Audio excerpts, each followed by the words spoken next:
just want to thank you so much for this opportunity. Well, thank you, and such good English, such beautiful. Where did you learn to speak so beautifully? Where were you educated? Where? Very quickly, social media was flooded.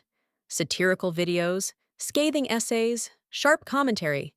The incident exploded into public view. What was supposed to be an ordinary diplomatic summit, focused on partnership and cooperation, turned into a moment of collective introspection, a mirror held up to the world. Because even in the halls meant to honor Africa, even there, the old reflexes remain. The condescending glances, the feigned surprise, the latent suspicion that African excellence must always be justified, always explained. And that was only the beginning. The incident quickly became a symbol, a powerful revelation. It forced the world to confront centuries of imbalanced interactions, centuries in which compliments often carried the weight of disguised contempt. That, "You speak English so well," wasn't just an innocent remark. It was the resurgence of an old pattern, one in which so little is expected that competence becomes a surprise. Some called it a microaggression, others downplayed it, but there was one point of consensus. This situation should never have happened. The real question wasn't whether Donald Trump meant to insult. No. The deeper issue was this: how can the leader of a world power in 2025 still display such detachment toward nations he claims to want to partner with? That seemingly harmless question opened a massive door, a door to much larger reflections. To understand the intensity of the reaction, we have to return to history, the complex and often misunderstood history of Liberia. Because behind the remark, behind the outrage, lies a legacy resurfacing, and only by diving back into that past can we grasp the magnitude of the shock this incident caused. But before we go further, let's take a moment to thank Info Afrique, a committed community where African voices, Black stories, and the continent's heritage are preserved, shared, and amplified. By supporting them, you don't just join a channel, you become part of a strong and necessary cultural movement. Let's continue. To understand the depth of discomfort, we must dive into Liberia's history, a singular story, unlike that of most African countries. In the early 1800s, as the American Colonization Society advocated for the voluntary return of freed African Americans to the continent of their ancestors, Liberia became the promised land, a final destination for hundreds of men and women who had survived the horrors of slavery. These returnees, later known as the Americo-Liberians, founded a new nation. They built settlements on the West African coast, bringing with them their values, their faith, and their political structures inherited from the United States. But unlike its neighbors, Liberia wasn't born from a British, French, or Portuguese colonial empire. It was born from America, from its contradictions, from a country that had abolished slavery, but sent its former slaves elsewhere to build a society that embodied ideals America itself wasn't yet ready to fulfill at home. This unique birth, between liberation and uprooting, forged a nation deeply tied to Western principles, yet rooted in the pain of a double exile. The legacy of this transatlantic return shaped a country with a distinctive profile. In many ways, Liberia became a nation intimately familiar with American codes and sensitivities. It all started with a single question, a simple sentence posed by Donald Trump to the president of Liberia, intended as a compliment, was enough to derail an entire meeting and set off shockwaves around the world. It wasn't aggressive, nor loud.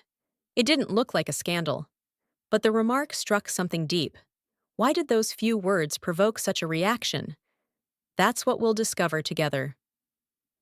That day, the White House was the backdrop for what should have been a routine diplomatic summit, almost ceremonial. A symbolic event, organized to strengthen ties between the United States and a small group of African countries. Flags were neatly aligned in the hallways. Translators were ready. Advisors waited calmly backstage. Everything was perfectly orchestrated. But no one in the room, or watching through the world's cameras, expected that a simple exchange would change the course of the meeting. Liberian President Joseph Boakai took the floor. His speech was clear, confident, perfectly delivered. He represented his country with dignity, with calm, with the poise of a statesman. Then he returned to his seat. The atmosphere was peaceful. And then, suddenly and completely unexpectedly, Donald Trump leaned toward him and made a comment. He remarked on how good Boakai's English sounded, how beautiful it was. Then he asked the question, "Where did you learn to speak English so well?" Silence in the room. The air froze. Boakai, still calm, replied briefly, but the spark had already been lit.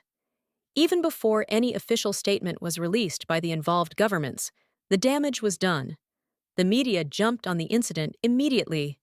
They didn't just focus on the remark itself, but on the shockwave it sent across the African continent and beyond, reaching diaspora communities around the globe. In a world where every word can go viral in seconds, there was no room left for nuance. The moment was quickly interpreted as yet another sign of a much older issue, a Western diplomacy that too often still operates with a kind of condescending ignorance. Behind the scenes, White House staff reportedly tried to calm the storm. They rushed to explain the remark, framing it as a simple misunderstanding, a cultural misstep. But online, it was already too late. The incident had taken on a life of its own. Within hours, the images flooded news channels, social media timelines, WhatsApp groups, forums, private conversations. From the outside, the exchange seemed trivial, almost kind. But in truth, it hit a deep wound, an old nerve still raw. It didn't take long before the world's major media picked it up. Experts, commentators, scholars, diplomats, activists, they all began dissecting the moment, analyzing what it truly revealed. The question that kept coming up: why was an American president surprised that an African president spoke such fluent and refined English? It wasn't the language that shocked. It was the surprise, the tone, the implication. It wasn't a direct insult. It was more subtle. It was that surprised, almost admiring look that revealed one thing. In certain spheres, African excellence is still seen as an event, rather than a norm. And that was deeply troubling, because this moment was not isolated. It fit into a much broader pattern. It reflected the Western gaze that, often without realizing it, continues to underestimate African leaders. Not with harsh words, but with these veiled compliments, where admiration feels like surprise. As if speaking perfect English for an African president was still an exception. Its capital? Monrovia, named directly after U.S. President James Monroe. Its government architecture? Modeled on Washington, D.C.'s neoclassical style, with its white columns and imposing facades. Its legal system, its education frameworks, built on American institutions. And even more striking, its official language. By law, by culture, by history, Liberia speaks English. An English that is embraced, claimed, institutionalized. But let's be clear, this wasn't a simple copy. No. Over time, Liberia forged a hybrid identity, a soul resolutely African, deeply rooted in its land, yet a political DNA marked by American heritage. The Americo-Liberians, these former slaves returned from America, formed a ruling elite for over a century. But this dominance wasn't without tension. Frictions with indigenous peoples were often intense. The country went through storms, civil wars, political crises, democratic transitions, and periods of reconstruction. And through it all, one constant remained: English. The language that unites, that structures, that represents a pillar of Liberia's national identity. This historical context isn't a mere detail. It's not a footnote. It's fundamental. Because when an American president wonders, with apparent curiosity, how a Liberian leader learned to speak English so well, he's not asking an innocent question. He's committing an erasure. It's not just ignorance. It's a loaded forgetting, a forgetting that erases centuries of history, a forgetting that, consciously or not, reinforces a hierarchy of nations, of peoples, of capacities. Because in Liberia, English is not the result of conquest. It was not imposed by force, as it was elsewhere. It was chosen, adopted, enshrined in law as the language of the state, the foundation of national unity, the bridge between the country and its own history. English, in Liberia, is not a colonial scar. It is a sovereign decision, a political tool, a way to exist on the international stage with clarity and determination. And yet, in one instant, that foundational choice was brushed aside, erased by the surprise of a Western leader, a representative of the very country that had planted that seed. That's where the dissonance becomes violent. How can a nation with such deep ties to the United States still provoke confusion, or even surprise, among its own allies? The reaction to Trump's question wasn't just about the words or the intention. It was rooted in a much deeper, broader reality. It wasn't just a misunderstanding. It was a mirror held up to the West. Even nations born in the direct shadow of the United States, like Liberia, are still perceived today as distant, foreign, different, always other. So no, it wasn't the question itself that shocked people. It was everything it awakened, a collective memory, a long, painful history, sometimes forgotten by those who wrote it, but still present in the daily lives of those who continue to live it. Liberians haven't forgotten. And what followed was not silence. It was a wave, a surge of reactions, of reflections, of outrage that spread far beyond Liberia's borders. Because if the wound was personal for Liberians, the humiliation was universal for Africa, from Lagos to Nairobi, from Dakar to Addis Ababa. An ancient pain resurfaced. A familiar pain, an exasperation at this endless surprise, again and again, at African excellence, because it wasn't about language. It wasn't even about Liberia alone. It was, once again, that Western gaze shocked to see Africans competent, eloquent, brilliant, as if it were exceptional, as if it shouldn't be the norm. And that, precisely, was the heart of the problem. This unconscious habit of placing Africa at the margins. The outrage that followed this comment didn't explode because it was shocking. No, it spread because it was predictable, because it was, sadly, commonplace. And that is the heart of the issue. In universities, on TV panels, in WhatsApp groups, in cafes, in the streets, in African living rooms. One question began to surface with new intensity. Why, in 2025, must Africans still be congratulated for basic competence? Why do eloquence, command of language, and clarity of speech still provoke surprise when they come from an African voice? Why does African excellence still astonish so many? Why does it still seem, to some, like an exception rather than a norm? It wasn't one man's ignorance that was the true problem. It was the sheer normality of that ignorance. Repeated, automatic, structural, almost institutionalized. But this time, the reaction didn't stop at frustration. It became a challenge, a collective response. Hashtags emerged, satirical memes circulated, opinion pieces bloomed in newspapers and on social media. And beneath the humor was fatigue, a deep exhaustion, a weariness of always being diminished, relegated, underestimated. A weariness of being treated like a footnote in rooms where Africa should sit as an equal. Equal in power, equal in voice. No, this reaction wasn't just directed at Trump. It went far deeper.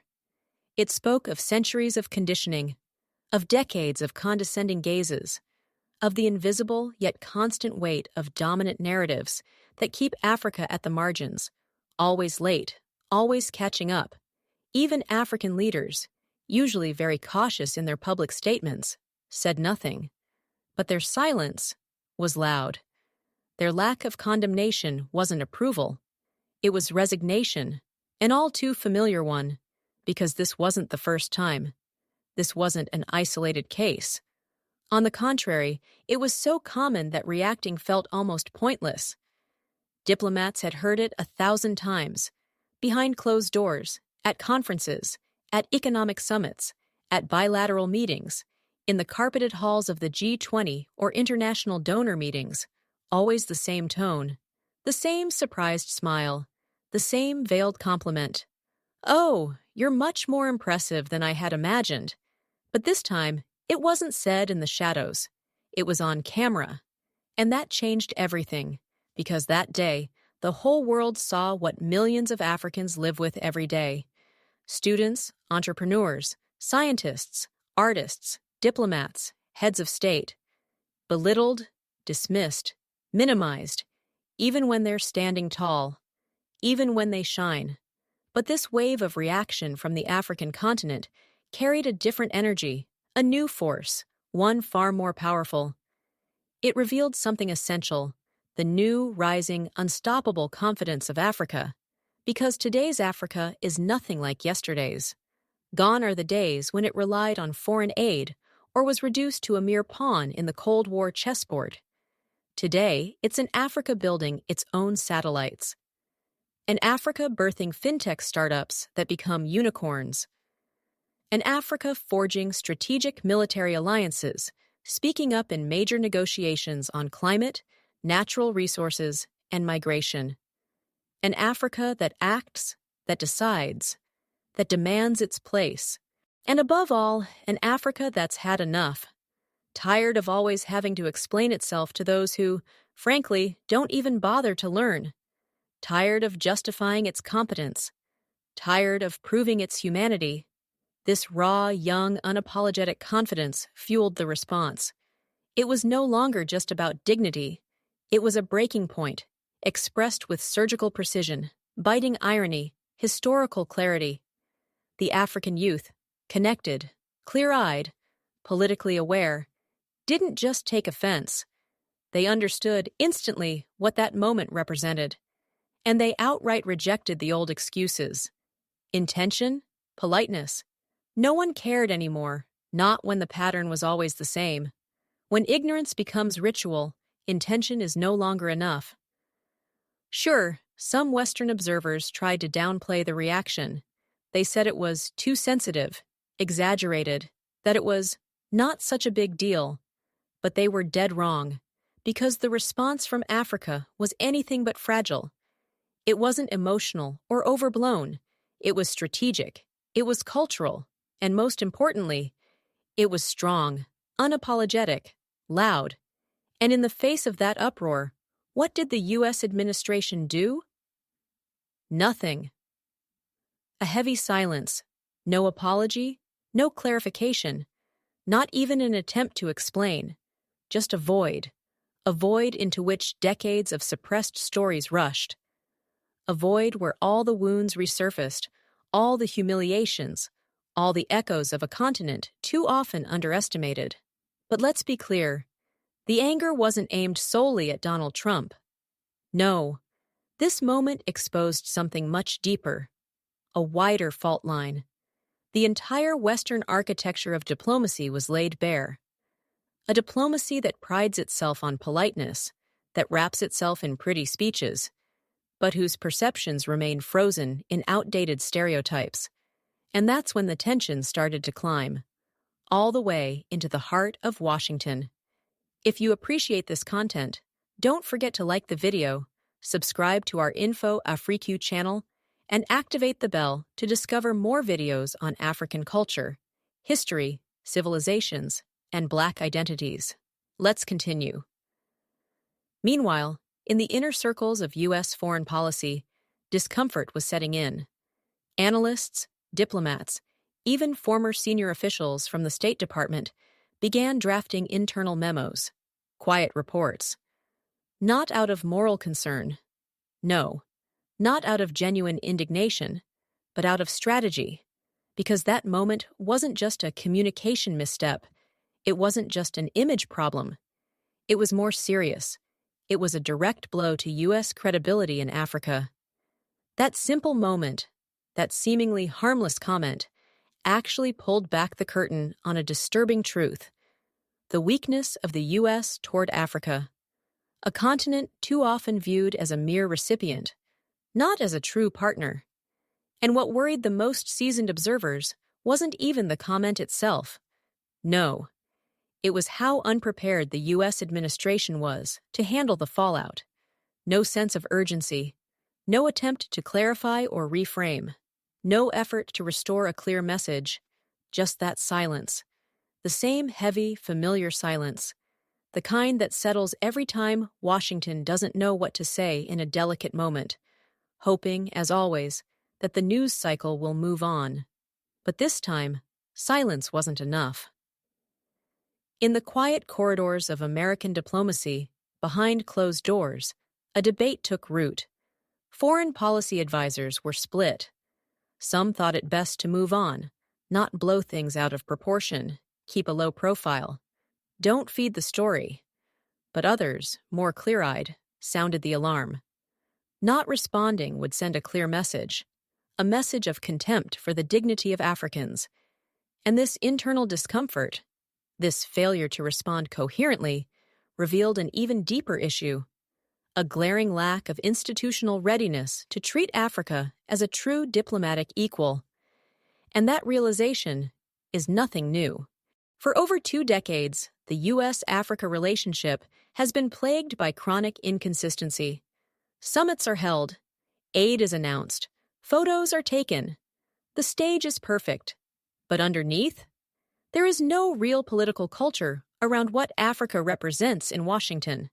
The continent is still too often viewed only through crises, insurgencies, migrations, poverty, rarely through its rising power, its booming innovation, or its growing strategic leverage.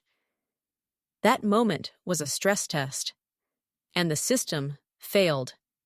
What hit hardest was the automatic reflex to hide behind intent. U.S. officials repeated, again and again, that it was meant as a compliment, that it wasn't mean-spirited, that the intention was good. But in international diplomacy, intent is not enough. What matters is perception, symbolism, what it evokes in the collective history, because one misplaced word can awaken much more than a misunderstanding. It can awaken an entire past. What this incident revealed wasn't necessarily malice, but a deep fragility. The American diplomatic system simply isn't designed to handle cultural shifts or missteps that come from the top. Yes, there are contingency plans for war, sanctions, trade crises. Everything is prepared for chaos, but nothing is planned. When the face of a nation reveals an ignorance that the world can no longer ignore. And this fragility wasn't just rhetorical, it had real consequences. In Washington, several African embassies were flooded with requests from journalists, diplomats, and observers. In the African diaspora, new forums, roundtables, and expert panels sprang up to analyze this very moment. And in strategic circles, among think tanks, one question began to rise. What is the actual value of the U.S.-Africa relationship at a time when China, the BRICS, and other powers are rapidly expanding their influence? In that context, the White House's silence wasn't seen as neutral. On the contrary, it was viewed as implicit validation, as a silent message saying, African voices don't necessarily deserve a response, unless it's politically convenient. As if the dignity of African peoples only deserves recognition when it suits the powerful. And while the United States cloaked itself in silence, African public opinion only grew louder. What could have passed as a mere media blunder became a trust test, a fragile but essential trust, the kind that asks, do the United States truly understand their African partners? Do their leaders even know who they're talking to?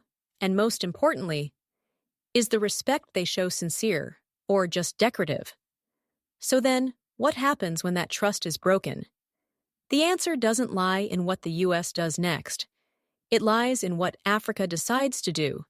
And what we're seeing today is a continent on the rise, reevaluating its alliances, choosing who to listen to, and more importantly, who to ignore.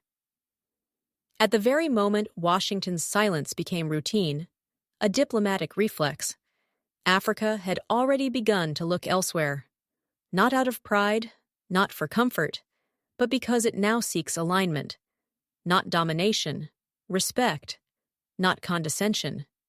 But this shift didn't happen overnight. No, it was built patiently, year after year, across the continent. African leaders have chosen to forge ties with those who treat them as equal partners. Economically, militarily, politically, they've grown tired of the condescending gazes. China, for example, has invested billions in infrastructure through its vast Belt and Road Initiative. Russia, meanwhile, has strengthened its security and energy partnerships. And that's not all. Turkey, the UAE, and India have rapidly built embassies, tech hubs, and trade corridors across the continent. Their engagement already outpaces many others. And that's where the Trump Bokai incident takes on a much greater meaning. It wasn't just a diplomatic misstep. It was a symbol, arriving at the worst possible time. Because today, Africa no longer passively receives foreign policy. It is becoming the architect of its own alliances. And this episode merely accelerated a collective realization. A partnership built on condescension is not a partnership at all.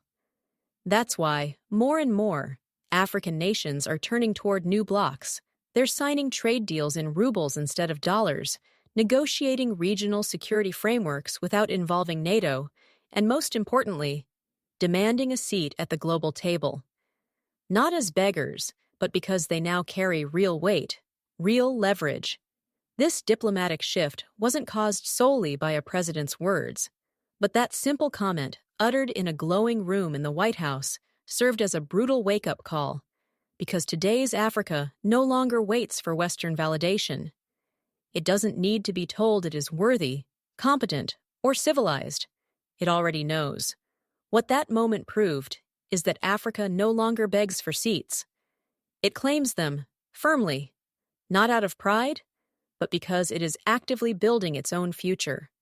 With satellites in the sky, roads on the ground, innovative youth, entrepreneurial women, peoples reclaiming their image, their voice, their destiny. And now, when the wrong question is asked, at the wrong time, in the wrong room, it is no longer ignored. It is analyzed, deconstructed, and turned into a lever for change. Diplomats must hear it. Presidents must understand it. Great powers must adapt, because the continent they looked at with condescension just yesterday is now writing the rules of tomorrow. And to those who still refuse to listen, Africa will explain no more. It will simply move forward, with those who understand that it is no longer behind, but in motion.